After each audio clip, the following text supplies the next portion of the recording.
Hi there. It's good to see you again. Welcome to another session of Cayton Museum. I am the amazing Andres, and I am very excited to have you with me here today. So our theme this week is leadership, and I picked out a perfect book for a read-along today. It's called Pearl Mascowitz's Last Stand.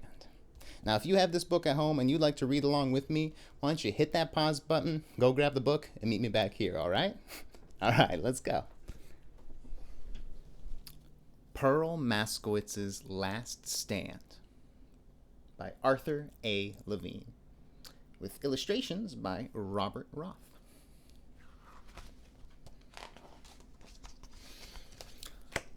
Pearl Mascowitz had seen a lot of change on Ginkgo Street. There's Pearl. There's her old street. In fact, she could remember when it was a plain street called Smith, after the man who paid for the signs, Mr. Smith. But soon after, the Bavarskis and the Plotniks and the Krakows started arriving from Russia, there was a big change. Bella Mascowitz, Pearl's mother, gave a petition to the mayor asking for trees to be planted on the block. Flowering trees. Who could argue with Bella? He renamed the street for good measure. Ginkgo Street. Seems like a pleasant way to make the neighborhood nicer.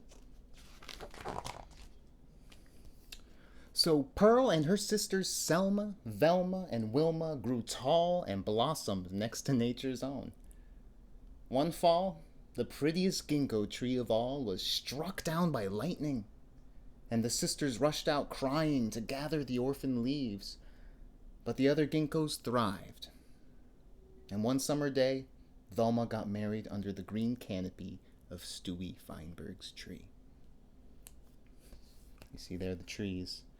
This one got struck by lightning. I know that's going to happen sometimes. It's nature. Time passed, and the names on the mailbox changed too. They changed to old presidents like Washington, Lincoln, and Jefferson. And when Pearl sat out in the shade of the trees with her neighbors, she began to serve mint tea and lemonade, Southern style. Her friends called her Pearl and Sugar. And Pearl only minded a little when workers cleared away Minnie Hamilton's tree to make way for a bus stop. Now, that made it easier for her sisters to visit. So there's Pearl hanging out with her new friends, her new neighbors, drinking Southern tea. And it sounds like they had to take away another one of the trees, but it was so the community can have something nicer, a bus stop. And then some more time went by, and families named Pina and Orantes and Diego moved in. They taught Pearl to dance to a Latin beat, and they let her take a swing at the piñata for little Roy Diego's birthday party. I know I've swung at a piñata a few times in my day. That's cool that Pearl got to do it too.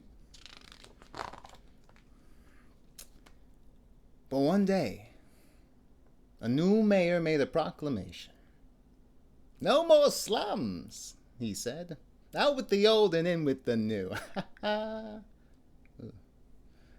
So bulldozers knocked down old townhouses and took many of the trees with them. And Pearl watched from her window, and she wished her mother was still alive.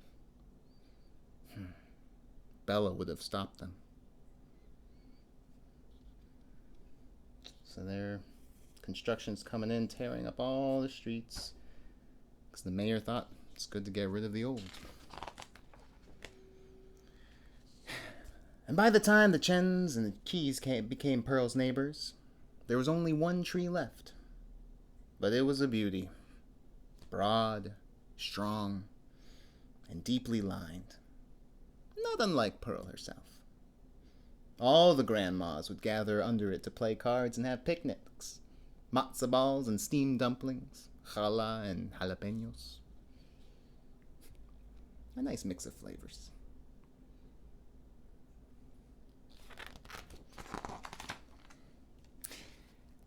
And then one day, it happened.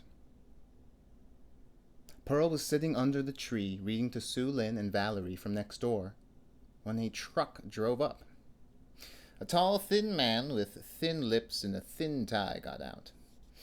"I'm sorry, folks, but you'll have to move," he said in a thin voice. "I have orders from the electric company to cut this tree down. New wiring. Regulations." Then he started laying out his tools.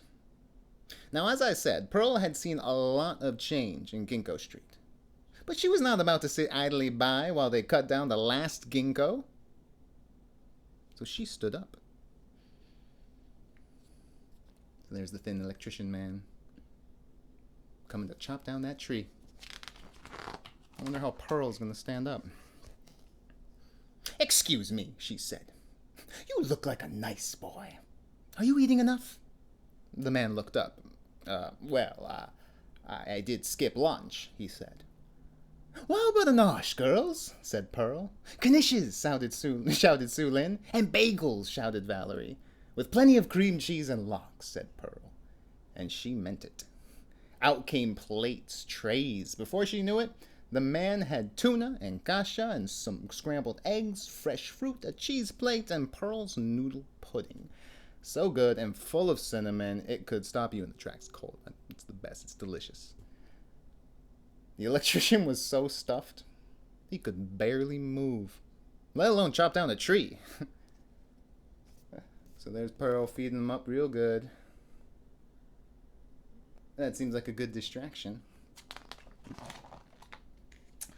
But the next day he was back. Pearl, Mrs. Char, Mrs. Washington, and Mrs. Guerrero were playing canasta under the tree. "Okay, ladies, no snacks today. I mean business," said the man. Pearl smiled. "Oh, such a handsome boy," she whispered loudly to Mrs. Char. "And absolutely identical to my nephew, Joseph." Pearl pulled out her wallet and opened it to the section for photos. The resemblance is remarkable. Now, the man couldn't help looking over Pearl's shoulder. "Oh, honey, sit, we've lots of pictures." And the ladies snapped out their wallets, long plastic accordion folds, and with each photo, they told a story. Let me tell you, no tree got chopped down that day. But would you believe that this man came back a third day, the very next morning? Some people never learn. "This time, no tricks," the man announced. Pearl looked up from fixing Ronnie Guerrera's bike. No one else was around. "All right," said Pearl. "You leave me no choice." Very carefully, she removed the long chain from Ronnie's bike, and with a bold but measured step, she walked over to the tree and wrapped the chain around its trunk and hers.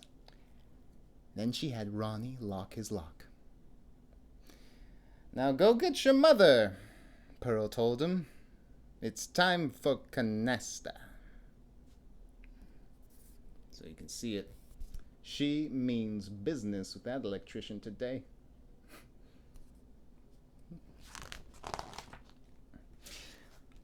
Now the ladies came and set up under the tree. Ronnie played Pearl's hand for her. Soon it was lunchtime, and everyone set up a buffet. Sue Lin fed Pearl some cold sesame noodles and a Twinkie. "Are you all right?" the neighbors asked her. "Fine," she said. "I'll be here as long as it takes." There they all are playing games, and see, there's Ronnie doing Pearl's moves for her. She seems fine with staying there all day. Now people started leaning out their windows and coming down to see what was up. They brought music, baseballs, roller skates. It turned into the biggest party Ginkgo Street had ever seen. See, look, all the people gathered, playing the music, dancing, eating. All because Pearl's standing up for this tree.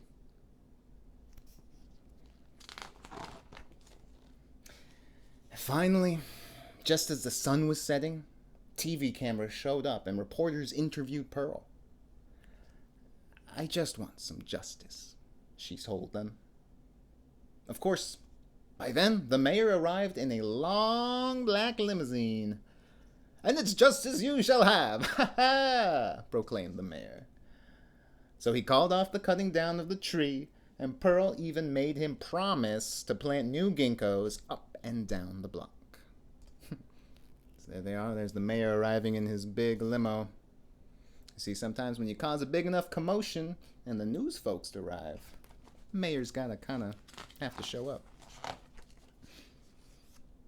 And so the neighbors cheered and set off fireworks long into the night. Pearl took the electrician and the mayor into her kitchen and gave them each a huge, warm slice of noodle pudding. The mayor had seconds. Now go look. I think he renamed the street. There's Pearl feeding the mayor and the electrician after everything's all said and done. And we'll see, what did he rename that street? Pearl Street. The end. That was Pearl Mascowitz's last stand, friends. I think this book does a great job of showing us that when you are brave enough to be a leader and stand up for what you believe in, you can invigorate the entire community that you are a part of, and they'll stand up with you. So thanks so much for hanging out with me today, friends. If you want to see more content like this, please make sure to follow us here and subscribe to our YouTube. Thanks again, and have a great one.